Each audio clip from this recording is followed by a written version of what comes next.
Hello and welcome to Stretford Paddock. This is the Paddock Podcast. My name is Joe. That is Jay Motty. That is Ronaldo Brown. We are here Monday the 20th of October. Only one day hence, United beat Liverpool. Unbelievable scenes at Anfield. We've got loads to talk about because obviously the big news, the big story is that win yesterday. But I want to sort of zoom out a little bit. Kind of take stock of where this leaves Manchester United, where this leaves Ruben Amorim, what we've learned, if anything. Maybe even less from the game yesterday directly, but more from the last sort of 6 weeks or so, where things have maybe taken a bit of an upturn. Is it luck? Is it just United playing the way they always have, but the things have fallen our way? Or is there genuine improvement? We'll get into all of that. I want to go through it, break it down, because we've had a lot of times where we've spoken about how things need to improve, how things on the pitch aren't there, this, that and the other.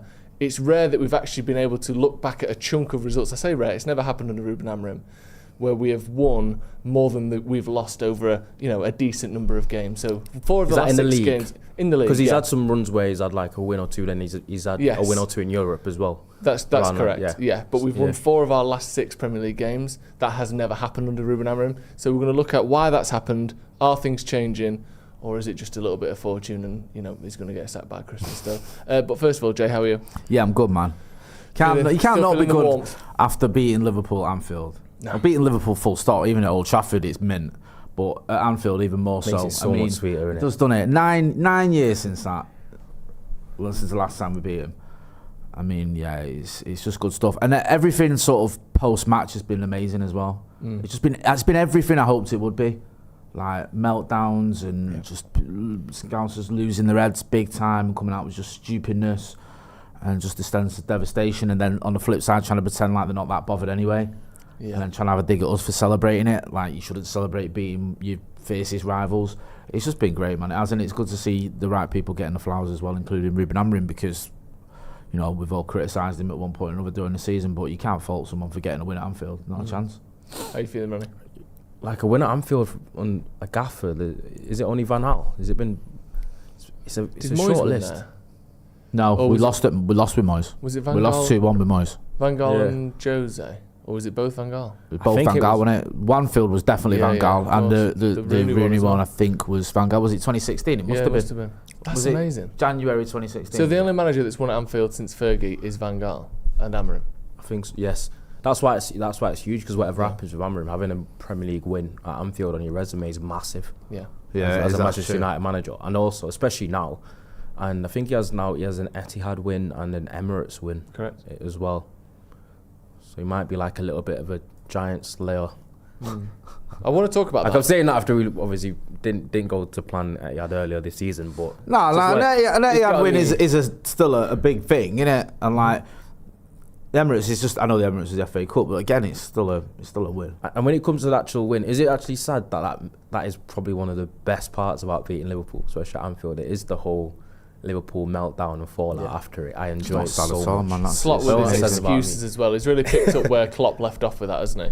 Just everything's like, I'm not going to talk about this and that, and also when they come over here and they change the way they play against us. You're like, yeah, of course. What made me laugh was him moaning the fact we didn't start with Sesko. Yeah. He's like saying they always start with Sesko and they didn't today. And I think I get it from United point of view, looking at it going, why we're not starting with Sesko or whatever, but why is the Liverpool manager moaning about that? Just shut up. Yeah, it's bizarre. Yeah. And it's also like, what do you expect us to do? Just come to you and lose the game? Or come to you and let you pick our team for you? Yeah. Who would you like us to pick and how would you like us to play? Do you know what I mean? Do you want us to be dead open and then you can maybe pick holes in our defence and score some goals? Would that suit you? Just shut up and take the L. Sorry for not doing what you wanted. Exactly. Yeah. Do you know what I mean? And it's just, that's a man under pressure. Yeah, isn't it? Yeah, like, if that had been his first defeat this season, I know it's United, he probably wouldn't have come out with that stupidness. He probably would have gone one of those things, tough game, whatever, we move on. But that's his 4th on the spin. Yeah. And he knows he's under pressure. I know he's just won a title and I get it, but people looking at it going, do you think that's mad though?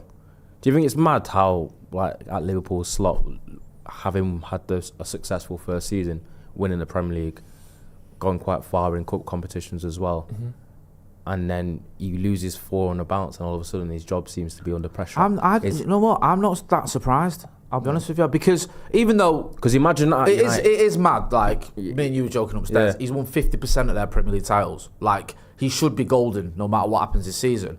And maybe he will be. I don't know what the owners are thinking or whatever. Maybe he could finish 12th or whatever and he'd be fine. I'm not saying he will. But we've seen it before. Like Jose won his third title at Chelsea. Next season they were struggling. He got sacked. I know Chelsea loved, pulling the trigger. But Claudio Ranieri delivered a title to Leicester. They fell off the next season. He got sacked. Like it can happen. So do you agree? Do you agree with him being under pressure? I think he is under pressure. Do you agree with the premise of him being under pressure though? I don't. If I was a Liverpool fan, I wouldn't be. See, this is what I mean. Joe was consistent because, like, at United, it's like. But what imagine I it will was say, United fans would be thinking you're insane even after 4 losses after winning the title. But I think what I would say about him is we haven't got anything to measure it by the way. We've got nothing. Yeah, we've got nothing similar. Fergie's, you can't count Fergie. Yeah. No, and also the people that win league titles with us in any sort of semblance of the modern era came in, changed things for them to be their own way, and then proved that way was right by winning the league. Slot came in and just sort of went as you were. And obviously there was a lot more to it than that, but the team he won it with was Klopp's team. The system that he won it with was essentially Klopp's system, which is, in terms of coherence and passing things on from manager to the next, that's the right way to do it as a club, because realistically the manager shouldn't actually be any more important than the players. It should just be the person that can come in and keep the players playing really well as the what the club is the most important thing. Then the sort of the who picks and decides that the future of the club is the next most important thing. Then the manager, then the players. But realistically, you should be able to plug and play, because otherwise the only way you can be successful over a period of time is by getting once in a lifetime Sir Alex Ferguson type manager who stays for 10, 20 years. What Chelsea did and what Liverpool probably want to be able to do is win consistently over time regardless of who the manager is. And if you happen to get a Klopp or a Sir Alex Ferguson, not that they're the same, or a Pep or someone that stays 8-9 years plus, then that's extra good. But if not, someone who stays 2 years, wins one league and gets sacked, that's not the end of the world. Look at Chelsea for 20 years. Yeah, that's what City were doing, weren't they? Yeah. With Mancini, Roberto Mancini. He obviously won the title, didn't flop the next season. Pellegrini won the title. Then they already had the rise on Pep Guardiola. It just makes me laugh because it feels a little bit like now with Slot, with just what's going on at the minute. Do you remember when Van Gaal subbed his goalkeeper in the World Cup quarter final in the penalty shootout? Brought on Kasper Cillessen, didn't he, for the shootout? Is that what it was? So Tim Krul. Oh yeah, Tim Krul took off Cillessen for Krul, was it? Yeah. Something like that. And then at the time, like they went through and everyone went, yeah, that's class. That's a genius. He knows what he's doing. And then a few years later, when like the wheels were coming off with Van Gaal, people looked back at that and went, that showed you he was mad. That showed you how he'd lost the plot when he was subbing his goalkeeper like in a World Cup. It was Cillessen off for Krul. Quarter final, like that's mental. Like they just almost rethink it. And I feel there's a little bit of that going on with Slot now. He's gone for him. He took that team to another level. He did really well. Like Klopp had fallen out with Salah. He'd had a pretty underwhelming season. Slot's come in. Look how well he's done, all the rest of it. Now I've seen people online going, well actually look at it, City dropped off last season, so he benefited from that. Like if Klopp would have stayed, he'd have won the title. All of a sudden people are looking at it differently than they were in May. It's like they're sort of rethinking what they were saying, or just they won the league and had the best transfer window of all time and look worse. So there are going to be question marks there, especially when you're a manager that doesn't have, like I think Klopp had got to 2 Champions League finals before he won the league. So you've already got sustained, proven improvement over time. Yeah, that is true. Whereas Slot so far hasn't done anything that Klopp didn't do. I know winning the league, he only did it once, but he's not gone, I need to tweak and change this and bring new people in and then done it successfully. He's actually, the more he changes from Klopp's formula, the worse they get. That is what's worrying Liverpool fans, I think, and rightly so. If you've got something that worked and then the manager goes, right, I know you like that and that's worked, but I'm going to mould it into what I like, and every step of the way things are getting worse, there would be a couple of red flags lifting where you think, actually, is he just going to take us from here to here, but under his own vision? I think I can see why people would be stressed about that. Sometimes it happens, don't it? Like, I love. Do you know what it reminds me of a little bit? It's like United in 2001. Like we just won our 3rd title in a row, and then a little bit. I know it's not identical. We brought in Varane, we brought in Rude, and everyone's like, "Oh, this is it." And we finished 3rd because it just changes everything. Has suddenly changed, and it was like we'd changed the sort of the way we were playing and everything. And Fergie tweets a few things. Obviously, Arne Slot's not the same as Alex Ferguson, and I'm not expecting him to have anywhere near that success. But you bring in all those players, you're gonna have to change things, aren't you? And sometimes that takes a little while. Let's talk about Amorim, because obviously Slot is a manager that's gone from this reputation to this reputation. I'm not going to say he's fucking crumbled or anything, but Amorim's one that came in at here, went down to here, and is now here. Yeah. He's a manager that for the first time at Man United, I think, you look back over the last 2 months of his reign, it's the only time where you look back and go, I think he's doing better now than he was those 2 months ago. Because every other time it's either been the same or worse, or you've gone, yes, we got through in the Europa, but we've lost 6 of our last 10 games in the Premier League, whatever. This is the first time where you look back and go, as I keep saying, 4 wins in the last 6 games. That is better than the 3 months or 2 months preceding it. Just on Amorim, Ronnie, because obviously we've all been critical, we've all had different conclusions as to whether he's good enough for Man United or whether, you think it's going to work at Man United, etc., etc. I think I would probably say you've been probably the most critical of him, maybe the most sort of realistic. I don't know the best way to phrase it, but I think that's probably fair to say. How are you feeling about both. Yeah, okay. How are you feeling about him right now? Do you know what? I'm going to give him, I think I've said it as well when I was reviewing, I'm going to give him credit for yesterday, because I know some people that are quite football purists, some people try and pigeonhole me into that, thinking that the actual ploy that we went to Anfield with of being quite direct, not playing out from the back and just kind of thriving on second balls and that kind of chaos. People say, oh, there's no sustainability to playing that way. I think going away to big away grounds, like rivals in terms of like Liverpool, Arsenal, I don't really give a shit how we play. I think it's more about making those little tweaks or them little isolated game changes in it and seeing whether you can win that way in terms, because it worked, innit? He said that he was going to deploy us to go long, not challenge Van Dijk and Kanate for the header, because they always swallow those, and then basically get the second balls, and I think it worked. And that was basically that's how we got the first goal. So Amorim's gone into the game with an intentional ploy, and then we've scored basically from it under 2 minutes in 2 minutes with the Mbumo goal. You've got to give credit for that. Yeah. And you got to sometimes, because I've said it's about, I like when managers adapt. He's realised the limitations of the team. He's realised I'm not going to go to Anfield and try and be ticky-tacky and play out from the back and kind of Russell Martin it, no matter who I'm playing. You know that type of vibe? Yeah. And then, obviously you'd like that to be coached eventually, but I think he set the team up and tactically quite cleverly yesterday. Yeah. And I think that's a big reason why we got the win. Obviously we rid our luck a little bit, but I still think it was a good showing. We obviously beat Sunderland as well. I think that was fairly comfortable, and I thought that was a good performance. I wanted to see what happened at Anfield. We beat Liverpool at Anfield. Cannot, in any shape, way or form, paint a negative around that. And it makes Brighton game really, really big, because I think that is going to be such a litmus test, because it's one of those where they've been a bogey team. They're actually a good side, so there won't be no caveat of it's a relegation candidate or whatever.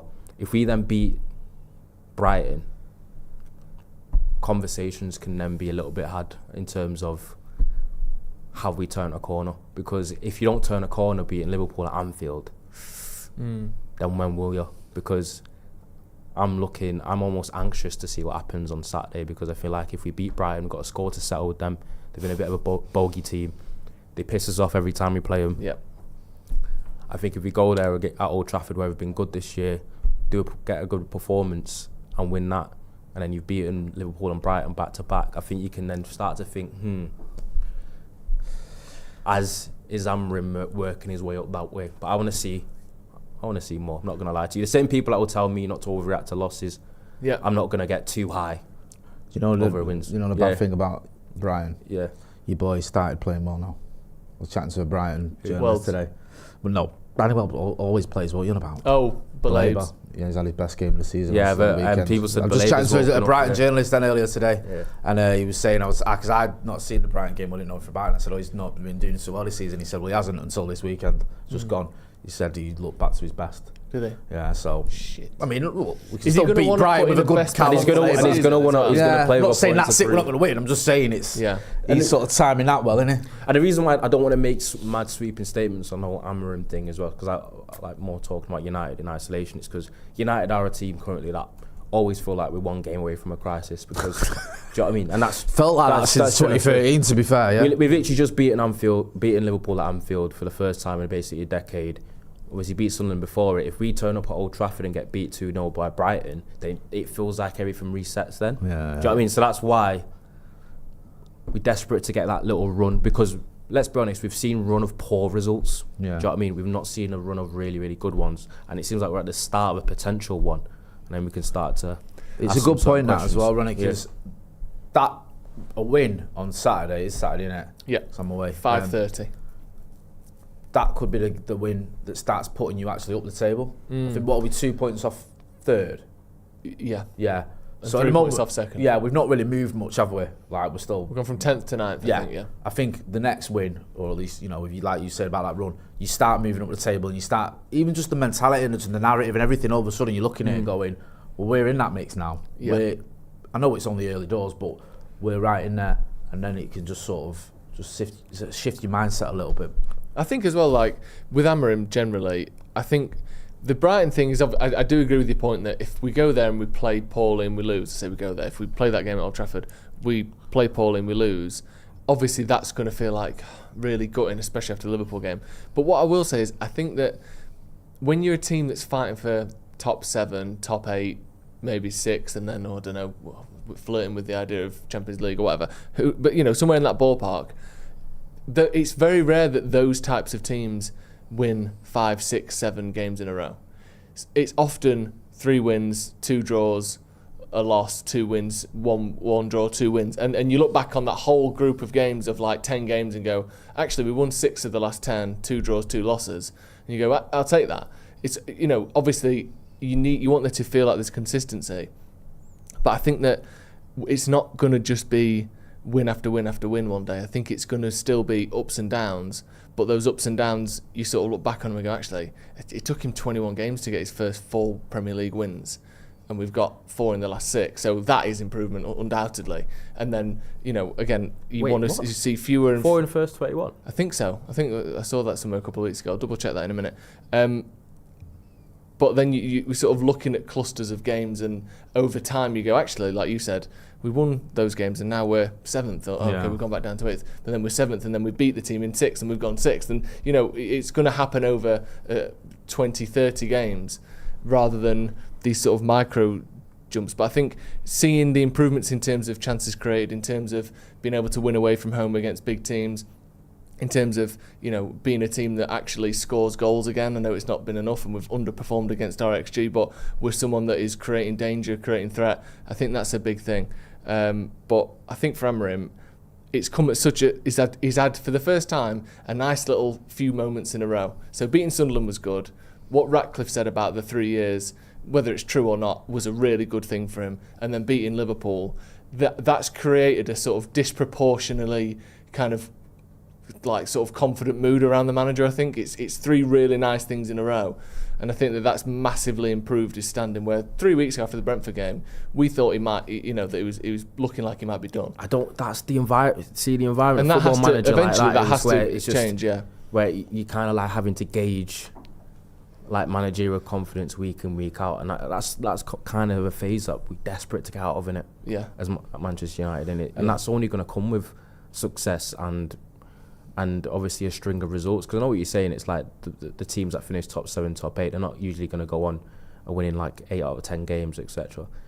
Some teams do have runs like that throughout a season. Yeah. And it's probably less so. We talk about the parity in the league now, and that's why I'm trying to talk a little bit less about league placings and things, because it's really early. And if you look at the table, I know we're 2 points off third, or is it 3 points off second? But you could also look at back the way. Do you know what I mean? And it's like, if we string some wins together by the November international break, we can then look at the table and be like, okay, we've got a serious chance here.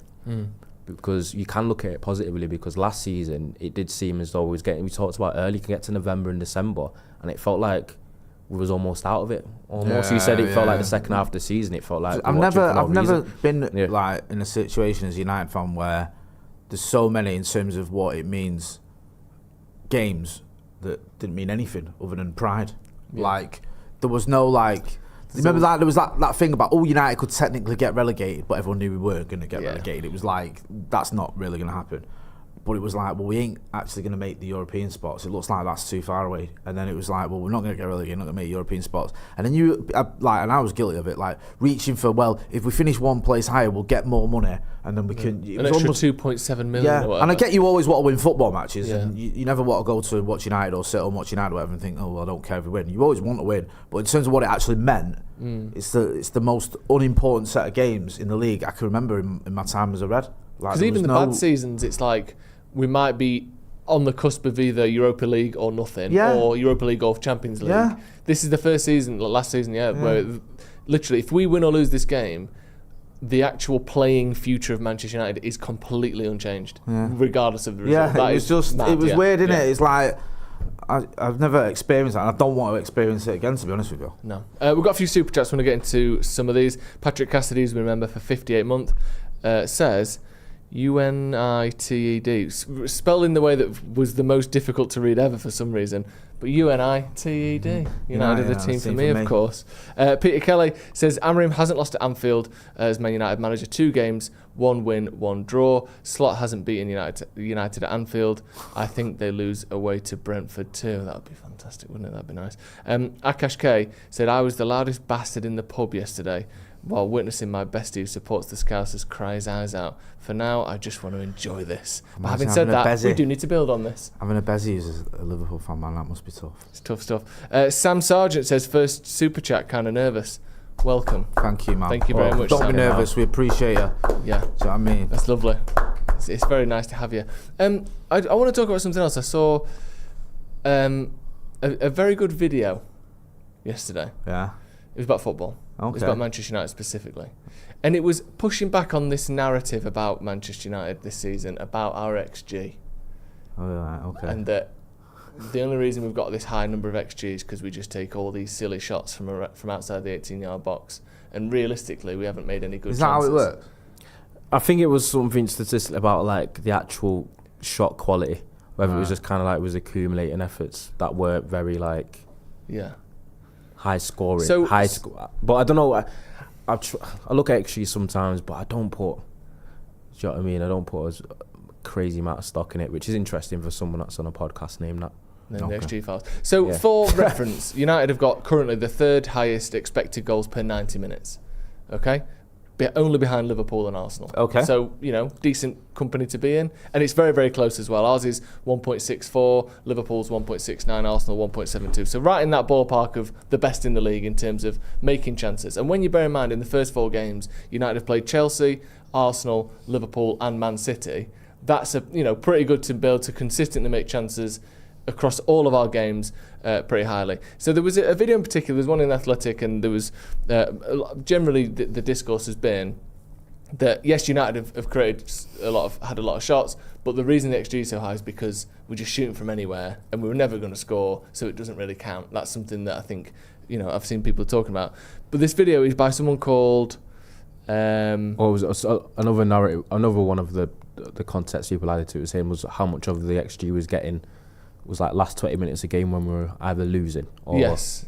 Yeah. But which is fair enough again, and that hasn't been taken into account, so obviously that is worth looking at potentially as a secondary thing. Footy with an Edge is the name of the person who's made it, and just, I wouldn't necessarily call my channel that, but I wanted to quote him, and that's fair enough. But he's made it's a really good video, because I'll be honest, because there isn't a lot of edge in it. It's not very edgy. Footy with the edge. In fact, it's very, very sort of nerdy and detailed stuff, but it's really good. I wouldn't call my channel that. I wouldn't call my channel that, but so just a few things for anyone who says to you, oh yeah, United, they're having shots, but they're all shit. Right, okay. United take 32% of their shots from outside the box, which is actually less than City, Liverpool and Chelsea. Okay. So this idea that we're the only team taking bad shots from outside the area, that isn't true. We have a comparable number of shots from outside the area as inside to all of the other top teams in the league. The other thing as well is 10% of United's XG comes from outside the box, 90% comes from inside the box. And the other thing with XG is, sorry, I know some people hate XG, so they're going to hate all of everything I'm saying, is it already takes into account how difficult the shot is. That's the whole point. Yeah. So if you have 20 shots from outside the box and 1 tap-in from the goal line, you're going to have more XG from the tap-in on the goal line than the other one anyway. Right. So United may have had a lot of shots from outside the box, although not actually any more than anyone else. but they barely count for anything. Right. So us having this really high chances created and making a lot of shots and making a lot of chances is still a good thing. United has still been one of the most productive teams in the league. The problem is we're not being very clinical. That's still the issue, as it has been in seasons gone by. So I think that it's a good point, and it's worth mentioning, because I do see this thing of like, well, yeah, United made chances, but they don't really count. So if anyone, and this is just a bit of me, talking for a couple of minutes, but if anyone tells you that, it's not true. And United haven't taken worse chances than anyone else. We haven't taken more shots outside the box percentage-wise than anyone else, certainly not the top teams. United are taking the same number of shots outside the box and just making more chances generally than most other teams. So that's why we're up there. There you go. Okay. Where we are on the XG conceded table? Are we still decent on that? So we're very good on that, but the problem is we haven't conceded much XG, but we've conceded it from very few chances. Where have we ranked? So let me find it. Yes, I saw that stat. Because I know we're rambling on by XG now, but because I know our expected points was a lot better than the points total that we actually had. Yes. I think that equates. But the problem is we are conceding high quality chances. That's the issue. We're not conceding a lot, which means the XG is low. But proportionally, I'll try and find it, because I did see this the other day. Proportionally, United are conceding a lot of high quality chances. We did that yesterday, didn't we? Yeah. Not like loads, but like the goal was obviously a tap-in. I think Gakpo had a header that was a free header from about 3 yards. I think people saying it evened out in it, because obviously there's been a few games United have had this season where we've not had the rub of the green in terms of the XG wars and the actual final result. So like yesterday was actually the whole where it finally evens out. It sort of went the other way. Yeah. So United have conceded the fourth most expected goals this season. So it's obviously a lot of that came from yesterday. I think 3 or more came from the game yesterday. Because the reason why I asked you is because I couldn't remember exactly, so I need to double check. But I think we weren't very good on that even before the Liverpool game. We weren't. Well, didn't the Athletic say we were like top 5 for expected goals and bottom five, yeah, pretty defensively? Sure. Yeah. So it was like, that's why you're mid-table, basically. Yeah. So that is one of the reasons, not the sole reason, obviously. Yeah, and that is the case. So like I said, we're the 4th most conceding in terms of chances, but a lot of those have come from a few number of chances, because for some reason we tend to concede big chances.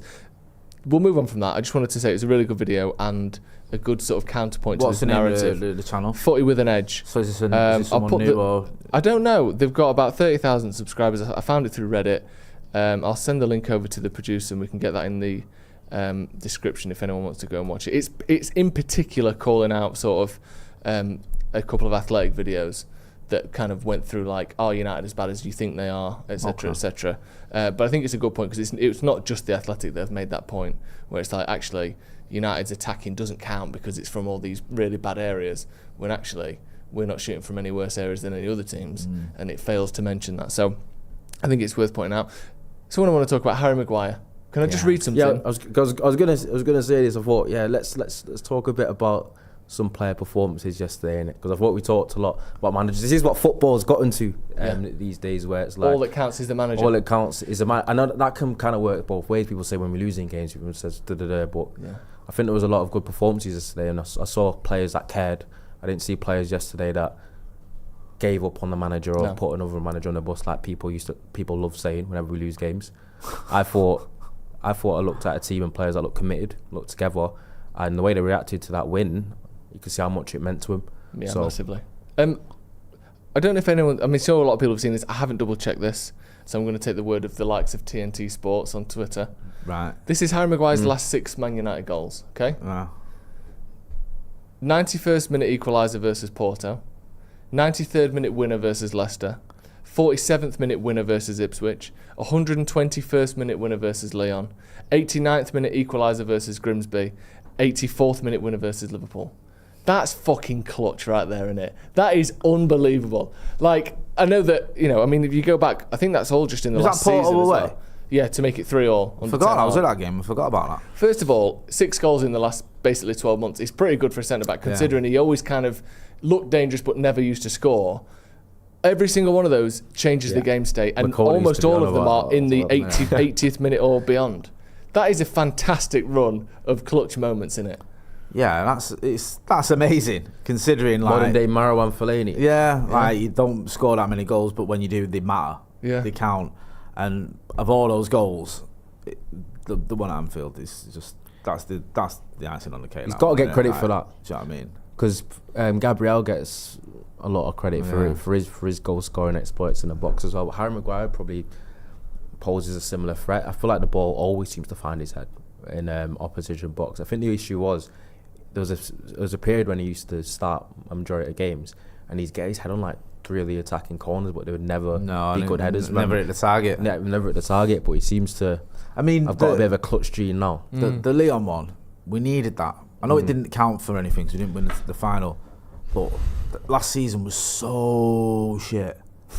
It was, wasn't it? It was so shit. It was so bad. Fucking shit. It's unthinkably bad. Honestly, like, you know, you say something shit and you go, yeah, it's bad that. No, it was fucking terrible. Yeah, it was. But at least we had that moment. Yeah.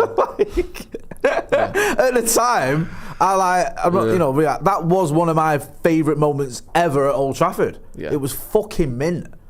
But we needed that because the season was so bad. Yeah. Yeah, so, fair play to him, man. And I think we can move on a little bit now from the whole Harry Maguire doesn't get the credit he deserves. Most United fans I speak to and interact with rate him. He's back now, yeah. He's back. I think it's like, I think there's always going to be some that don't, but there's some that don't rate Bruno, there's some that don't rate Mainu, there's some that don't rate Ahmad. There's always fans that don't rate a player that you do. But I think most United fans I interact with, the fans that go to the game, the fans that chat to online or whatever, think Harry Maguire deserves credit. I think that and that's been going on for a little while now. Yeah. I think that he's back redemption arc thing with Maguire. I feel like it's actually semi-cringe and a bit disrespectful to him. I think it's a bit disrespectful to him. I don't think it's a he's back redemption thing. No. I think for the past couple of years, for the most part, I think he's been fairly okay. That's what I mean. That's why I agree with him. I don't think there is a. Do you know what I mean? I think the final bit of that should have been that Leon game. Yeah, that should have been in terms of perception. Yeah, okay, I get it because it was such a seismic moment and all the rest of it. But you can't keep saying it every time he scores or does something. Yeah, it's like redemption arc. Well, it's not. What redeemed from what? I think he's been okay for the past couple of years when he's performed. I think a lot of people kind of still overblow the, like if he does make an error or a mistake. I think he's been, because he's not played week in week out either. I think I've said it quite often. I think he's been pretty steady for at least a couple of years now. Do you know what as well? Yeah. He's actually, if you look at how long he's been here and what he cost, he's actually probably justified that money. You might laugh. About the amount of players that we've bought and they've failed and have gone. 80 million, how many games has he played for United? Let's have a look. Right, genuinely, right, you might go 80 million. I'm not saying we didn't overpay for him, we did, but he's been here for what? 5 years now? So this is, it's a 1, 2, 3, 4, 5, 6. He's in his 7th season. 7 seasons. He's played 254 games for Man United. Right. So how much is that then? If you 250 divided by 80 million or the other way around or whatever, that is not that bad, to be honest with you. So it's 0.32 million per game. That's I won't go as far as saying he's justified that. I think he has. Do you know what I mean? I think that's fine. I think you paid 72 million for Jadon Sancho and you ain't getting any fucking money back from that. And what's he done? You paid how much for Lukaku? How many seasons you get out of him? 2. Yeah. When you look at good games per pound spent, because of those 250, of those two, I love getting into this shit. People say, because the two things can do. You can have overpaid for someone because you shouldn't have paid 80 million quid for it. It wasn't worth it. 7 years out of someone for 80 million quid who plays 254 games is decent. Yeah. It is, because he's not on like Casemiro money as well. Paid 70 million for Casemiro. Yeah. And I know he's played now, but there was Casemiro. Half the time he's been here, he hasn't played. For Maguire, I'll say, if you look at it entirety, he's been a decent servant. He's had some really good moments. He's had some really, really poor ones. But saying justifying 80 million for him, I won't get on board. I think I won't go quite that far. I think he has. I do. I'll go quite that far. I do, man. I think he's been here for that long. It's what, 10 million a season or 11 million a season. Yeah, it's not for bad. A player that's pretty much, no matter what you've said, you go, first couple of years, we finished 3rd, 2nd. And he played and people were saying when we lost that final to Villarreal, if he'd have played, we'd have won that, right? Yeah. I'm not saying it's been perfect, it hasn't. There's been times when I've been saying Harry Maguire shouldn't be in the team, but he's come back in this team and he keeps coming back into this team. And now you've got players like Lenny Yoro, you've got players like Matthijs de Ligt, you've got Martinez, you've got Luke Shaw, you've got all these other players who are good. And Aaron Maguire's still getting games. I know Martinez is injured, but I think that's not even that shabby. Is he still the most expensive centre half of all time, or is he? I think so. Might be. Exactly. So are you sitting here saying he's justified being the most expensive centre half of all time? For Manchester United, 80 million quid for a player that's played 254 games for us, about 11 million quid a year is about fair. That's what I'm saying. So, alright, okay. That's what I'm saying. Fairs. We'll disagree. £11 million on that one, Jay. I think he's about right. I think if he's justified being the most expensive. Oh no, Guardiola's, he was 90 million euros. Right, well, he's not the most expensive. 90 million euros. How much was Maguire in? I don't know what the exchange rate. Maguire was 80 mil. But it says 87 million euros. It depends what the exchange rate was at the time they bought him, or do you do it now? I don't know. And what did Guardiola do? But roughly, set up fucking Garnacho. No, but I'm not talking about. Final. What's it when we put inflation? What's the? Doesn't what I'm saying. Doesn't what I'm saying. That £11 million a season for a defender who plays when he's fit. I think he's. I've been one that I've been saying. I think he's been solid for a couple of years. People criticise when I put him in starting 11s. I don't think I would go as far as saying he's definitely justified the £80 million transfer. But I'm not saying he's not been a good. No, I think he's not been bad value.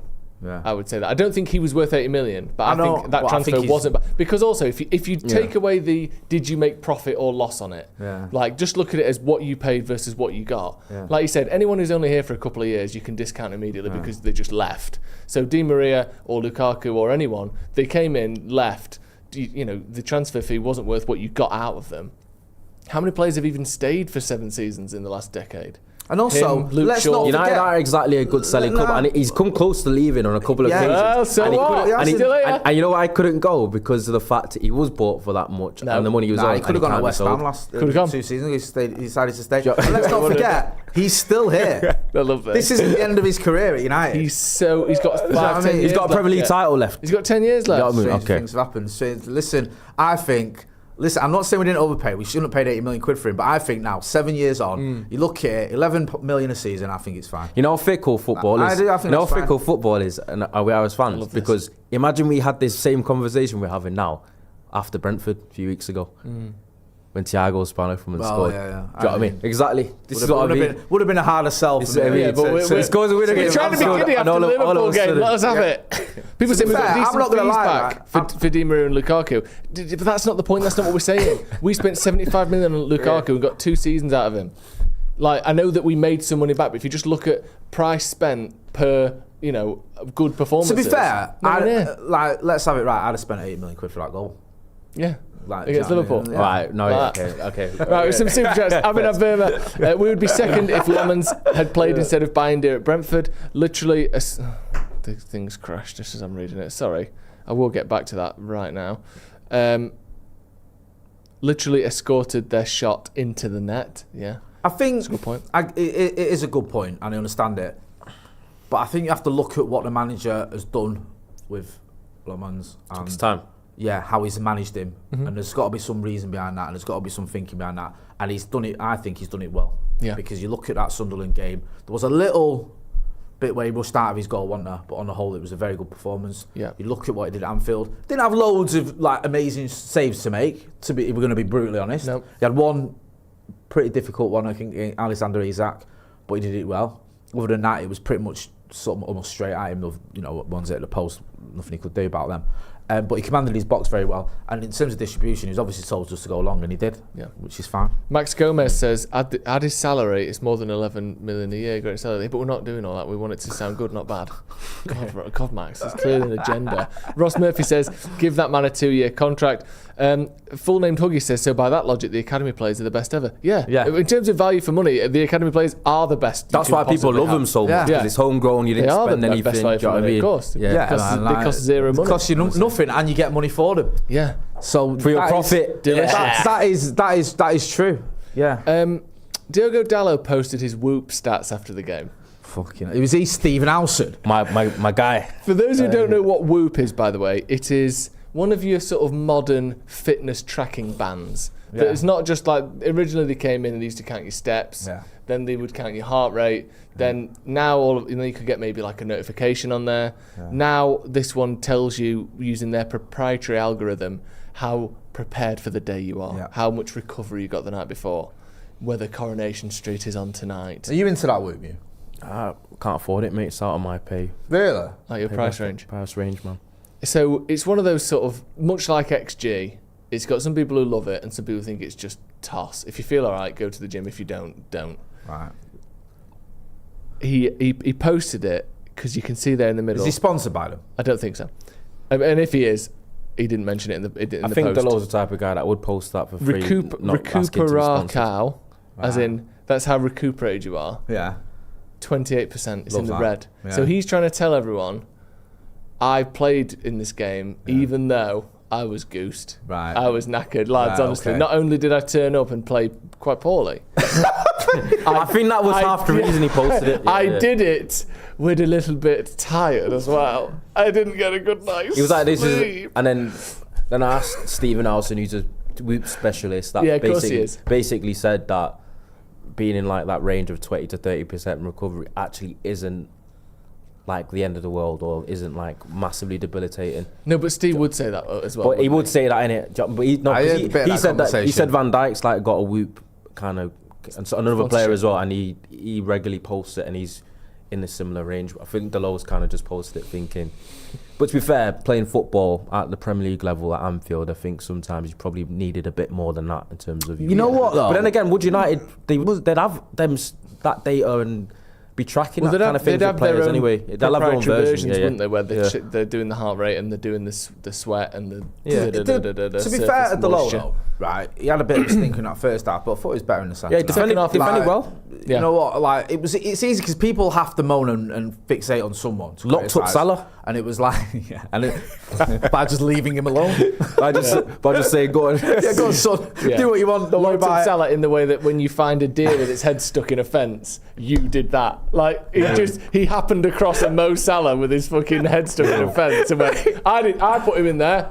I still can't get over that shot about post from Salah. What's That he doing? That was mint. What's that. up with Salah? Did you see the We're not playing Curtis- as well till the Curtis 2nd Jones of May, so celebrating? we've got a while to sort of. No, run he this said- Did you up. not see it? No. Yeah, Jones Okay, was off like so that. when the ball fell to Salah, Yeah. he's probably seen him score that Like, a 70 times. million times. Yeah, Do you know what I mean? yeah. In and out of possession. So it's gone to him, and he's already started to celebrate. And then he's missed. He's shanked it. That is unreal. So good. that. He got frightened by the presence of Lemens. Yeah. Came Yeah, out big. Thought he was Courtois. Do you know what I he mean? did. He has got a And he shanked Courtois it. silhouette, hasn't he? Courtois-like sort of scale and look to him. I love it. He plays like he's not playing for United. He plays like he's not just, playing. He just plays like he's not. I can't believe it's taken 2 games for us to realise he's the best keeper in the world. I can't. It's Do you know what I crazy. mean? Isn't it? It's crazy. Do you know, like, Listen, in terms of personality, Yeah. if personality is a long sort of band of options, Yeah. I feel like Onana and Lomans couldn't be at further ends of that sort of personality Yeah. scale. Like what they're like as people.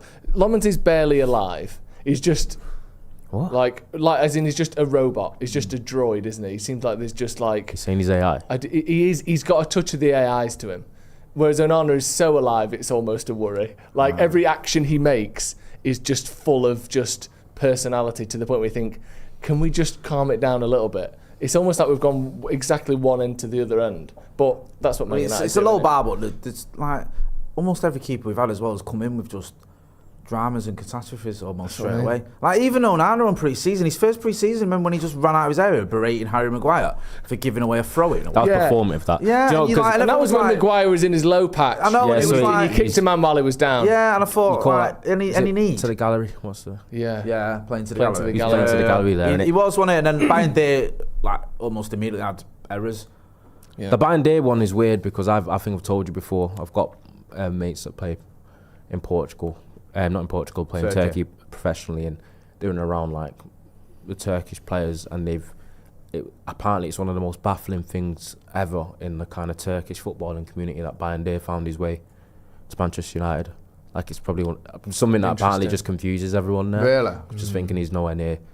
They think he's not a decent keeper and he's not nowhere near that kind of calibre of Weird, keeper innit? either. And they thought, I think it's one of them. But that does happen in football. Like Yeah. some people, whether it's luck, circumstance, politics, they can Do you get think, moves. right, sooner. this might sound like a stupid question, but I'm going to ask it anyway. Can personality help you as well? Like being popular with your teammates or just being a... Yeah, that can help. Because I'm not saying I know Ali Bandit, I don't, but when we did that media day with the kids and all that, he'd come across really well. He seems to get on really well with everyone. Like, he did all the media engagement stuff, like what that was being asked of him. He's just sort of that guy who was like going that extra mile with all the kids. Seemed like a nice lad. We've gone into that. He's a good lad, but yeah. territory. I don't know. Because you know what made me laugh? When on what you just said then about your mates in Turkey. I remember watching him for Turkey versus Portugal, and this was my first opportunity to watch him. And this is the one where he came rushing out of his area, didn't he? It was on Bernardo Silva and wipes him out, and you're like, Jesus Christ, he looks terrible. Who was it on that? Is that Filthy Fellas episode when it was like, what was he like as a player? And they went, he's a good guy. And Real, everyone just he's a good guy. Who's he talking about? Like said Mick it about Richards or someone? Nah, it was talking about a United player, wasn't it? Was it? Is that how good? Was it Nani or someone? No, it wasn't. It was someone. How good is he? He's a good guy. lad. And everyone just fucking explodes. Calling a player a good guy, a good lad. Nice guy. It's usually, I think it's almost like not a compliment. No, in the not at all. footballing world.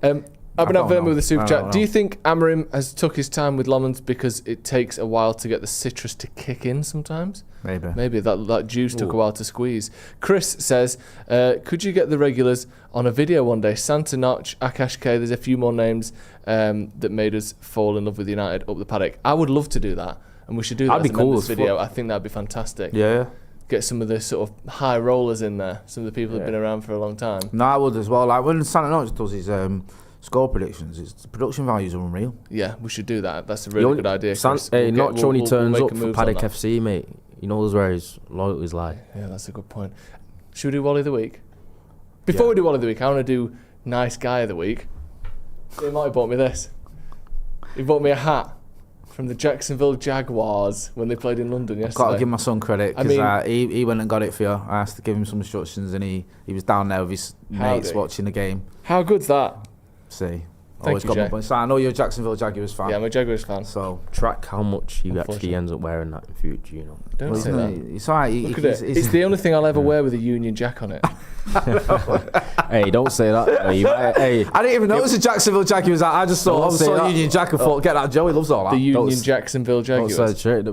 Don't end up outside calling you a traitor, mate. Don't take it off now, Joe. Yeah, I can wear this because it's wear it forever. Americans doing a Union Jack rather than... Yeah, man. No, glad you liked it. Who's your Wally of the Week, Jay? It's a bit obvious, isn't it? Do you know what I'm going to go with? Who was the obvious one, first of all? The obvious one was Slot, but I'll let one of you boys have this. My Wally of the Week is going to be Erling Haaland. Just stop fucking scoring, man. It's boring, isn't it? Yeah. Like, it just scores it's a bit boring, all the time. Yeah. Like, I've got a sort of passing interest in Everton because some of me and loads of Evertonians, and I think it was 0-0 at half time. You know, you're doing Soccer Saturday, just watching, flicking through, and like, oh, no, mildly interesting, whatever. And then, like, 20 minutes later, I was flicking through, City 2-0 up, Ireland twice, you think, oh, fuck off. And he missed like 3 1-on-1s in the last 5 minutes, so he could all end up with 5. Every game he's played, he could have scored 3 or 4. Yeah. And people use that as a criticism against him. It's not. No. I'm just saying it because most of the chances he gets, other people weren't like. It's like his runs and his power and his pace. It's just like freakish. Do you know what I mean? Yeah. So he gets himself opportunities or gets in areas that other strikers won't. He's ruining football by scoring. Yeah. The one positive about it is they've become so reliant on him. Very reliant on him. Should something happen to him, and I'm not saying I'm going to do anything, which it did sound a little bit... That sounded like you was plotting. You're doing really well. Everything's going so well. It'd be such a shame if something were to happen to you. It was a shame if you ended up, and you're going to be more specific about what you're planning to do. Yeah, it was a shame if someone were to turn their car key and kaboom. It would be a shame if he went to Tesco one day and he went round the corner and just never returned. Yeah, slipped over on a jar of broken Dolmio. Yeah. No. As in, if he gets an injury, I worry for them, but not worry, love it, because obviously I don't want them to win the league. An injury. Who's your Wally of the Week? You took mine. Haaland? Nah. Oh yeah, I was gonna say. I was about to say.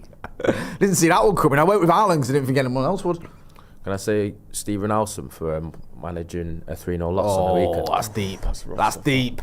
Do you know what? You know why Ronnie's doing this? That's his own manager. You know why Ronnie's doing this? You know what? No. This is a disgrace. I If think- Jadon Sancho did this. Can you clip- This is what Ronaldo did. Can you clip this and send Cristiano. it? Can you clip this and send it to me? Where were you in this game, Mr. Oh, we lost 3-0. I was injured. Oh, right, Injured, okay. yeah, injured. Yeah, he's done one of them, has he? Oh, it's not my fault. I didn't play. I was injured, so... This is unbelievable. Taking Yeah. social media to slag off his own manager. Steve- You could play for Man United with an attitude Yeah, like that's that. a Jadon Sancho move, that, bro. Steve will now bench me for the rest of the season. And Yeah, as he look at train him with the playing kids. 4D chess here. He's had enough once Yeah, out. he should train with the kids. Yeah. My word of the week is EBL 2017. Oh, him. This fucking guy. Right. Who's He's one of these. He's one You would of have seen him. He's he's the one most of these jarring. Twitter people. Twitter people. Where You can say tactical. is a tactico, where his account is, and I don't know if he's ever proven this. I'm not going to say he hasn't, but it's one of those. His bio is ex-head of analysis in the EFL, that MSc true? performance analysis. I don't know. He's got a BA in psychology. Transform how you see the game forever. That's his bio. Okay. So whether it's true or not, he masturbates in the mirror. There's that kind of Yeah, personality. he kind of fornicates over Arsenal. Yeah, he loves Arsenal. And after the game, this was his Man United. So after every game, he does his big analysis breakdown. And actually, pretty little boy, you think you've seen the game? I've actually seen the game. One of them dickheads. He's one of them. And his tweet last night after United Pay to won, my Patreon to see more surface level analysis. Is what Yeah. it says. Okay. Yeah. United fans, ellipsis. Enjoy the win, guys. Seriously, enjoy it. I'll leave the tactical analysis until tomorrow. I don't want to dampen your mood too soon. I truly, genuinely don't want to do that to you guys. I mean it. That does come off like he's saying. That does come off like What's he's he mean, saying. dampen the mood? As in, Have you not seen the tone of that tweet? As in, though? Yeah, I He's get like- it, He's but like won, he's, but actually, you were Whose shit. mood is he going to dampen? Well, that's and literally all the comments are like the absolute ego. I knew Yeah. it. You think He's made that it- whatever you say about this game is going to dampen the mood of Man United fans. Like, my opinion, I hate to say it, guys, but yes, you may have got 3 points, but you didn't actually win that game. I think it's worse than that. I think it's almost the way he's talking as if like he's almost like sat on a throne looking at peasants, like get overjoyed about something that they shouldn't be, and he's like, oh, just let him. Yeah, Let- I'll let you play I'll let your him sort have of- it, and then I'll let Yeah. scraps Yeah. before I Yeah. massacre them all. I'll let you know. They're Yeah. they're Yeah, beautiful, no one's- pretty little insignificant. Has he give his follow up? Well, the reason that we're all going to be, the mood's going to be dampened or whatever it was, the spirits are dampened. Yeah, he's done a few little bits, hasn't he? Well, go on, humour me. What's United's plan was very basic, Jay. They were disjointed anytime they pressed, but Liverpool didn't take advantage. Too vertical and insecure technically. United weren't wasteful in front of goal, and Liverpool Insecure technically. were. Yeah. our plan was basic? Our plan was very basic, Jay. It was for so fuck's basic sake. you wouldn't believe it. I Honestly, was actually enjoying that win, and now you've wrecked it for me. I know. I this is the didn't thing, realise I our shouldn't plan have brought was this basic. up. No, I know.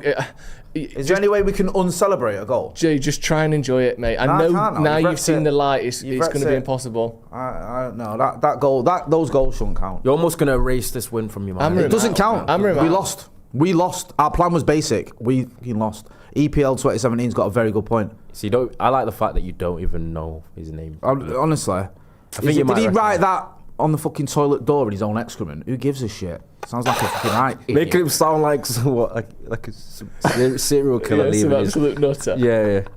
Fantastic. Right, Abhinav Verma says, is Steve losing the dressing room? Oh, is it? No, he's not. What did you do? At least lie for us. Ronnie's thinking now. There's a point where Steve stops laughing at this and still starts taking it a little bit seriously. Yeah, Ronnie gets a little bit Ronnie's of had a 18 missed one-to-one. calls Yeah, during this like. podcast. Do you know what I mean? Or we get a call. Can you cut that out? I don't want to bait him out. I don't want to bait him out, but I think there's a 5% chance he even watches this.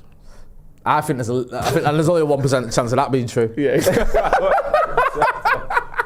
Right, thank you very much for joining us. Thank you to everyone in the chat and the Can I comments. just do a little Go on, merch Jay. push? A lot of people Of asking course. about the hoodie from the news this morning. It's lovely. It's really nice, that. We've got loads of new merch. Never mind him. There's a link in the chat to go and check it out, the Stretford Paddock merch store. Big thank you to everyone who supported the channel through the merchandise and just from subscribing and following us and all the rest of it. We do appreciate you guys. Massively. This has been the Paddock Podcast. We'll see you in a bit.